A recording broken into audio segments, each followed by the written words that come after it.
Hello friends, आज हम देख रहे हैं बीए फर्स्ट ईयर का न्यू चैप्टर। ये हमारा चैप्टर का आज का नाम है वृद्धावस्था या वृद्धों की समस्याएं। इस विषय में आपको पता है कि हमारे भारत की जनसंख्या बहुत अधिक है और इस जनसंख्या में भी वृद्ध और प्रौढ़ों की जनसंख्या, प्रौढ़ जो होती हैं, प्रौढ़ावस्था के लोग, उनकी जनसंख्या तो और भी अधिक है। तो वृद्धावस्था जैसे कि नाम से स्पष्ट होता है कि वृद्ध यानी कि बुजुर्ग, तो वो लोग अपने शरीर से भी बहुत कमजोर हो जाते हैं, दुर्बल हो जाते हैं। बुजुर्ग वृद्धावस्था में अनेकों बीमारियां व्यक्ति को घेर लेती हैं, जिसके कारण उसकी शारीरिक दुर्बलता हो जाती है और मानसिक रूप से भी वो चिड़चिड़ा सा होने लगता है। शारीरिक रूप से बहुत अधिक कमजोर हो जाने के कारण उसे जल्दी थकान हो जाती है और वह कोई भी कार्य करने में असमर्थ हो जाता है। कुल मिलाकर बात कि वो आर्थिक रूप से भी वो दुर्बल हो जाता है, क्योंकि आर्थिक रूप से वो ऐसे कोई काम धंधा नहीं कर पाता है जिससे कि वह कोई रोजगार का कार्य कर सके, आर्थिक रूप से सुदृढ़ रह सके। तो ऐसी स्थिति में उसे आर्थिक रूप से किसी दूसरे के ऊपर डिपेंड रहना पड़ता है और ऐसे जब दूसरे के ऊपर डिपेंड रहेगा तो उसे आर्थिक परेशानी भी झेलनी पड़ेगी, शारीरिक परेशानी उसे होती है और मानसिक परेशानी भी उसे झेलनी पड़ती है। तो जो ऐसी जो हमारी समस्याएं, इसके कारण घर में काफी तरह के प्रॉब्लम्स चलती रहती हैं। कई बार आपने ऐसे केसेस देखे होंगे कि जो बुजुर्ग लोगों को, जो उनके बच्चे होते हैं, वो अपने साथ रखना पसंद नहीं करते हैं, क्योंकि वो कई ऐसी बीमारी से ग्रसित हो जाते हैं जिससे कि उन्हें डर रहता है कहीं हमें, हमारे बच्चों को ना हो जाए। कई बार ऐसा भी होता है कि हम अपने बुजुर्गों पर बेफालतू खर्च कर रहे हैं, बीमार रहता है इसके ऊपर हम बहुत पैसा खर्च कर रहे हैं। तो ऐसी कंडीशन में उनको अनेकों प्रकार के ताने सुनने पड़ते हैं बुजुर्गों को। तो ऐसी स्थिति को ध्यान में रखते हुए हमारे भारत सरकार के अंतर्गत आपने देखा होगा जो भी सामाजिक संस्थाएं, उनके अंतर्गत वृद्धाश्रम की भी व्यवस्था की जाती है, जिसके कारण कि जो वृद्ध लोग होते हैं वो अपने आप को प्रसन्न रखने के लिए, भावात्मक लगाव जो उनका होता है, ऐसी कंडीशन में वो अपने घर को छोड़ करके, जहाँ पर उनको यातनाएं दी जाती हैं, जहाँ उनको दुत्कारा जाता है, जहाँ उनके बच्चे उनका सम्मान नहीं करते हैं, उनको रखना पसंद नहीं करते, तो ऐसी कंडीशन में वो अपना जो बची हुई जिंदगी है उसको जीने के लिए वृद्धाश्रम का सहारा लेते हैं। तो स्टूडेंट्स, आज की जो हमारी वीडियो है यही परेशानी को लेकर है कि हमारे वृद्धों के संग में किन किन समस्याओं का उनको सामना करना पड़ता है और वृद्धावस्था है उसमें किन किन परेशानियों को होकर उनको गुजरना पड़ता है। तो स्टूडेंट्स, आज की वीडियो में स्टार्ट करते हैं। तो सबसे पहले हम देखेंगे कि वृद्धावस्था होती क्या है, वृद्धावस्था किसे कहते हैं। तो ऑक्सफोर्ड डिक्शनरी के अनुसार सामान्य जीवन के परिवर्ती काल को वृद्धावस्था कहा जाता है, यानी कि जो भी व्यक्ति का जीवन काल होता है उसके परवर्ती काल। तो यानी कि जो हमारी जो भारतीय संस्कृति है उसके अंतर्गत जो भी वर्ग डिवाइड किए जाते हैं, जो भी अवस्थाएं डिवाइड है, उनको 4 अवस्थाएं में बांटा है। जैसे कि सबसे पहले आती है बाल्यावस्था, किशोरावस्था, प्रौढ़ावस्था और इसके बाद में आती है वृद्धावस्था। तो जो वृद्धावस्था होता है यानी कि आश्रम, 4 आश्रम डिवाइड किए हैं, बालाश्रम, गृहस्थाश्रम, वानप्रस्थ संन्यास आश्रम और वानप्रस्थ आश्रम। जो वानप्रस्थ आश्रम है उसके अंतर्गत ही वृद्धाश्रम आते हैं, यानी कि जब व्यक्ति बिल्कुल वृद्ध हो जाता है, उसकी अपनी आवश्यकताओं की पूर्ति के लिए वह अन्य व्यक्तियों पर डिपेंड रहता है, अपने परिवार के लोगों पर डिपेंड रहता है। तो ऐसी स्थिति में व्यक्ति अपनी शारीरिक रूप से और मानसिक रूप से उससे काफी सारी परेशानियों का उसको सामना करना पड़ता है। तो जैसे ही वृद्ध व्यक्ति होता है, जैसे ही जो प्रौढ़ावस्था से वृद्धाश्रम वृद्ध होने लगता है, वृद्धावस्था की ओर जाने लगता है, तो समय के साथ साथ ही उसके शरीर के ढांचे और कार्य प्रणाली में कुछ ऐसे परिवर्तन आते हैं जो कि चाहकर भी व्यक्ति उनको परिवर्तित नहीं कर पाता है, बदल नहीं सकता है।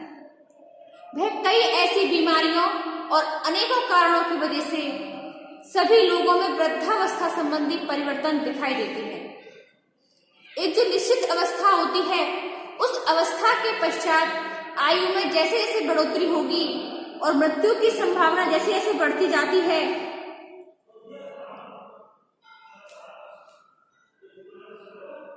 वर्तमान जो भारत के वृद्धों की जो स्थिति होती है उसमें वृद्धों की आयु में लगातार वृद्धि होती है। वृद्धों की जो आमदनी होती है उसका कोई नियमित साधन नहीं होता है। उन्हें ना कोई चिकित्सा की बीमा की सुविधा होती है और वे औपचारिक या अनौपचारिक रूप से सेवानिवृत्त होने के बाद भी उन्हें कोई सामाजिक सुरक्षा भी प्रदान नहीं की जाती। स्वास्थ्य की देखभाल के लिए भी उनसे संबंधित अन्य सुविधाएं सीमित मात्रा में ही उनको प्राप्त होती हैं। वृद्धावस्था के कारण उनके जो महत्वपूर्ण जो परिणाम होते हैं उनके सामने आते हैं। निम्न आय वर्ग के जो लोग होते हैं उन बुजुर्गों की स्थिति आर्थिक रूप से बहुत कमजोर होती है। इसका कारण ये होता है कि उनकी आजीविका निश्चित नहीं होती और यह जो आर्थिक असुरक्षा है ये वृद्धावस्था में बीमारियों, शारीरिक क्षमताओं, लाभप्रद गतिविधियों आदि के जो अवसर होते हैं इन अवसरों पर महत्वपूर्ण प्रभाव डालते हैं। इसके कारण वो परिवार का उनको सहयोग नहीं मिल पाता है। वृद्ध जो महिलाएं होती हैं उनकी स्थिति तो और भी दयनीय होती है क्योंकि वो दिन भर अपने घर में रहती हैं, नाती पोतों के साथ रहती हैं, बुआ के साथ रहती हैं, तो उनकी जो बहुएं होती हैं दिन रात उनको ताने देती रहती हैं। क्योंकि भारत में जो महिलाओं की जो स्थिति है उनको 3 प्रकार की कठिनाइयां होती हैं। वो कौन कौन सी? एक तो वो आर्थिक रूप से बेटे बहुओं पर डिपेंड रहती हैं, यानी कि क्योंकि हमारा जो देश है वो पुरुष प्रधान देश है, पितृसत्तात्मक देश है, तो उनके पास आर्थिक रूप से कोई जरिया नहीं होता है। जो घर की सत्ता की जो बागडोर होती है पुरुषों के पास होती है, इसलिए उसे या तो अपने पति पर या अपने बेटों पर डिपेंड रहना पड़ता है। दूसरी समस्या आती है कि जो महिलाएं होती हैं वो बुजुर्ग होती हैं, साथ ही विधवाएं होती हैं। अगर वो विधवा होंगी तो उनकी कंडीशन तो और भी ज्यादा खराब हो जाएगी क्योंकि उनके पास वो केवल बेटों पर ही डिपेंड रहती है, उनका स्ट्रेंथ तो होता नहीं है, केवल बेटों पर डिपेंड रहती है। तो ऐसी कंडीशन में बेटे और बहुएं दोनों ही अपनी माँ को बहुत ही गलत तरीके से उनके साथ व्यवहार किया जाता है। तो इस प्रकार से हमारे भारतीय समाज में वृद्धों की बहुत ही स्थिति खराब है। तो वो आती है वृद्धों की प्रमुख समस्याएं कि वृद्धों के साथ साथ इनके अलावा और भी किन किन समस्याओं का उनको सामना करना पड़ता है। तो इसमें सबसे पहले आती है सामाजिक सांस्कृतिक समस्याएं। तो सामाजिक सांस्कृतिक समस्याएं जैसे कि पारस्परिक सहयोग होता है ये काफी कमजोर होता है।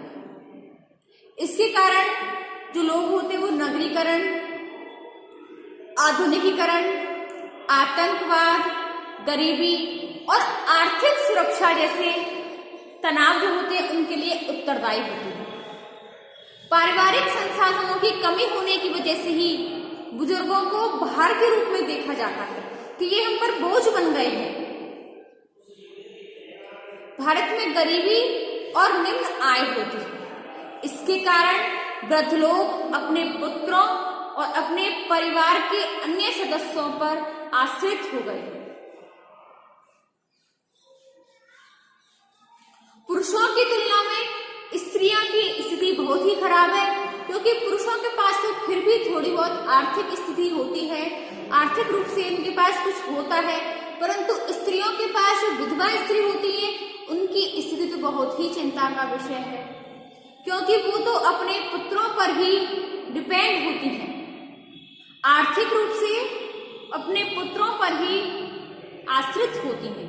इसलिए उनकी सामाजिक और सांस्कृतिक स्थिति बहुत ही खराब होती है, उनकी बहुत बड़ी समस्या है।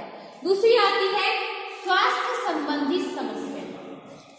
तो जैसे ही वृद्धावस्था आती चली जाएगी तो वृद्धावस्था के कारण स्वास्थ्य संबंधी जो गड़बड़ियां होती हैं वो उनके सामने आती चली जाती हैं। उनका पाचन तंत्र कमजोर हो जाता है, उनको अनेकों बीमारियां घेर लेती हैं जैसे कि मोटापा, अर्थराइटिस, चिंता, तनाव, कब्ज, गांठिया रोग, तो अनेकों प्रकार के जो वृद्धावस्था में जो रोग होते हैं, जैसे गैस बनना, ये सभी वृद्धों को घेर लेते हैं। कई लोग धूम्रपान करते हैं या अन्य कोई जो नशा करने वाले व्यक्ति होते हैं, उनको और भी कई बीमारियां, जो खतरनाक बीमारियां होती हैं, और भी उनको घेर लेती हैं। कई बीमारियां ऐसी होती हैं जिनको कि नियंत्रित कर लिया जाता है, जिसके कारण वृद्धजनों के स्वास्थ्य को इतना महत्व नहीं दिया जाता है जितना कि मिलना चाहिए। ग्रामीण जो क्षेत्र होते हैं उनमें बुजुर्ग तो स्वयं ही प्राथमिक स्वास्थ्य केंद्र तक नहीं पहुंच पाते हैं। बीमार और वृद्ध व्यक्तियों के लिए वहां तक पहुंचना बहुत ही कठिन होता है, क्योंकि वो चलने फिरने में असमर्थ हो जाते हैं। तो ऐसी स्थिति में स्वास्थ्य इकाइयों के माध्यम से बुजुर्गों की स्वास्थ्य संबंधी समस्याओं को समाधान करना और हल करने में काफी लोग सहयोग दे सकते हैं। अब आती है आर्थिक समस्याएं। तो वृद्धों की तुलना में वृद्ध जो लोग होते हैं, जो गरीबी रेखा के जो नीचे होते हैं, ऐसे लोगों के लिए आर्थिक असुरक्षा की स्थिति बनी रहती है। अनेकों गैर सरकारी संगठन आय बढ़ाने वाली गतिविधियों तथा पुनर्वास परियोजनाओं के माध्यम से ऐसे बुजुर्ग लोगों की सहायता करते हैं और स्थानीय स्तर पर इस कार्य को करते हैं। कई परियोजनाएं ऐसी होती हैं जिनके अंतर्गत लघु उद्योग, पशुपालन, वृक्षारोपण, मछली उत्पादन, मोमबत्ती व लिफाफे आदि बनाना ऐसे कार्य होते हैं जिसके कारण जो बुजुर्ग लोग होते हैं और कम शारीरिक श्रम से भी आसानी से कर सकते हैं, जिससे कि कुछ उनकी आमदनी हो सकती है। क्योंकि बुजुर्ग लोगों में इतनी क्षमता तो होती नहीं है कि वो कोई मेहनत का काम कर सकें, अधिक परिश्रम का कार्य कर सकें, क्योंकि वो शारीरिक रूप से दुर्बल होते हैं। तो इसलिए गैर सरकारी संगठन होते हैं, उनको कुछ ऐसा काम करवाना चाहिए जिससे कि बुजुर्ग लोगों को मन भी लग जाए और आर्थिक रूप से वो सुदृढ़ भी रह सके। तो इसके लिए कम भार का या बिना भार का बैठे बैठे का कार्य खोलकर, लघु उद्योग खोलकर कार्य करते रहना चाहिए। अगला आता है जीवन के प्रति परिवर्तित रुख। तो वृद्धों की जो भावनाएं होती हैं वो समस्याओं के कई रूप धारण कर लेते हैं। वृद्ध व्यक्तियों का जीवन के प्रति जो रवैया होता है वो समय के साथ साथ बदलता चला जाता है, क्योंकि बुजुर्ग व्यक्ति जिस वातावरण में रहते हैं वो उसके प्रति उनकी काफी संवेदनशीलता पाई जाती है। परिवारजनों से अलगाव हो जाता है। इसके कारण वृद्धजनों में अकेलापन, निराशा, अप्रसन्नता जैसे दुष्परिणाम उत्पन्न होते हैं। वृद्ध लोग अपने आप को दूसरों पर बोझ समझने लगते हैं, समझते हैं कि परिवार वालों पर हम बोझ बन गए हैं। कई लोगों की थिंकिंग ऐसी हो जाती है कि वो अपने जीवन से जल्दी छुटकारा पाना चाहते हैं। ऐसे लोगों की अकेलेपन और दुख दर्द की उनकी बातों को सुनने वाला कोई नहीं होता है, वे अपने जीवन से ऊब जाते हैं। यदि ऐसे जो व्यक्ति होते हैं, वृद्ध व्यक्ति होते हैं, उनमें से पति या पत्नी, उन दोनों में से अगर किसी एक की मृत्यु हो जाती है तो दूसरों के लिए एकाकीपन की समस्या और भी बढ़ जाती है। क्योंकि ऐसे जो लोग होते हैं उनकी देखभाल करने वाला कोई नहीं होता है और वे परिवार की उपेक्षा के शिकार हो जाते हैं। वृद्धजनों की समस्याओं को दूर करने के लिए भी सरकार द्वारा काफी तरह के प्रयत्न किए जा रहे हैं।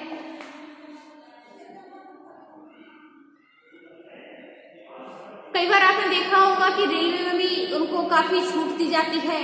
किराए का 30% उनको छूट दे दिया जाता है। जैसे कि मान के चलिए किसी का 100 रुपये किराया है तो 30% छूट देकर उनका 70 रुपये का ही किराया होता है। तो इस प्रकार से बुजुर्गों को काफी आर्थिक रूप से, सामाजिक रूप से काफी योजनाओं के द्वारा उनको ये सहायता दी जाती है और उनको सुरक्षा भी प्रदान की जाती है, उनको भावनात्मक सुरक्षा भी प्रदान की जाती है, जिसके कारण कि उनका अकेलापन, निराशा नहीं हो, वो स्वयं को समाज के योग्य समझे। तो स्टूडेंट्स, आज की जो हमारी वीडियो है वो है बुजुर्गों की समस्याओं को लेकर कि हमारे समाज में जो बुजुर्ग लोग हैं, भारतीय समाज में जो बुजुर्ग हैं, उनको क्या क्या समस्याएं हो सकती हैं। स्टूडेंट्स, आज हमारा सेटअप फिनिश हुआ। ऐसे ही हमारी वीडियो देखने के लिए आगे ऐसी वीडियो देखते रहें।